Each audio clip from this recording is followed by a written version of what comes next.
5ই August সকালবেলা 8টা বাজে। আমি বলছি যে আল্লাহর কাছে, আমি তখন অজু করতেছিলাম। আমার এরকম একটা লাইভ মোবাইল রেখে আমি অজু করছিলাম, আর লাইভে বলেছিলাম যে হে আল্লাহ, বা আমাকে যারা দেখছেন, মানে ডেসপারেটের রকম তখন কেমন ছিল যে আমি অজু অবস্থায় মিছিলে যাচ্ছি। তখন হয়তো আমাকে অনেকে অজু দিবে না, গোসল দিবে না, আমি অজু করে মিছিলে যাচ্ছি, আপনারা আমার নামাজটা পড়াই দিয়ে। আমার পশম দাঁড়িয়ে গেছে। এইরকম ডেসপারেট মনোভাব নিয়ে আমি রাস্তায় নামছি। পরে যখন আমরা ওই যে বেটার লাইফ হসপিটালের সামনে গেলাম, ওইদিকে ঘুরে আসার সময় ওখানে 3টা ছেলে গায়ে গুলি লাগে। আমার এই যে এই জায়গাটায় ছিটা গুলি লাগছিল। একটা ছেলের চোখ একদম বের হয়ে গেছে। বেটার লাইফের যে দিক যেটা গলি গেছে না, এখানে ধরেন আমরা ঢুকছি, একটা বিল্ডিং হবে, গেটটা হইছে মাত্র, ওই ছেলেটার সামনে ভিতরে ঢুকছি ভাই, ওর ওখান থেকে রক্ত পড়তেছে top top top top. Police দেখছে আমরা ওটার ভিতরে ঢুকছি, পুলিশ উপর দিয়ে উঠে এরকম গুলি মারতেছে। মানে আমরা ধরেন এরকম লাগানো, মানে বুঝছেন, অনেক উঁচা ওয়াল, উঠতে পারতেছে না, এই গুলি এখানে পড়ে।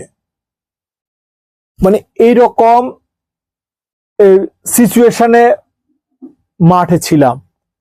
আজকে দেখেন, এরপরও যদি এত মানুষ বছরের পর বছর মানুষ কি শুধু জীবনেই দেবে?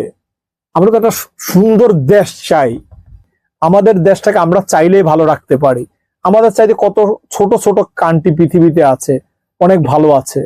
আমি চাই জুলাই যুদ্ধ হিসেবে নয়, আমি একজন বাংলাদেশি হিসেবে, একজন বাংলাদেশের সচেতন মানুষ হিসেবে আমরা চাইবো আমাদের দেশটা, ভাই এই ঢাকা শহরের কিছু কিছু রাস্তা আমি সব বাদ দেন, মফস্বলের রাস্তার চাইতে খারাপ। তাহলে কেন এখানে এই যে এলজিআরডি যে মন্ত্রীরা আছে, ওনারা কি এটা চোখে দেখেন না?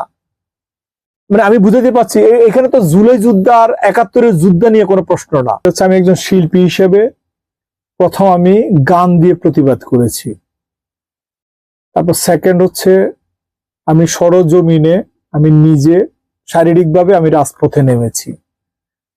তারপরে হাতির ঝিলে পুরো একটা লিডিং, তখন ওখানে আমরা জীবন বাজি রেখে আমরা রাস্তায় ছিলাম 1-1.5 হাজার মানুষ নিয়ে। এবং যেটা ধরেন মাই টিভির ড্রোন এসে আমাদেরকে ফুটেজ ধারণ করছে এবং বুঝাইছে, বলছে অনেকবারই আমাকে ডেকে নিও যে তাবিজ ফারুক, যদি গভর্নমেন্ট চেঞ্জ না হয় তোমার পৃথিবীর কেউ বাঁচাইতে পারবে না। এইরকম সিচুয়েশন নিয়ে আমরা রাস্তায় ছিলাম।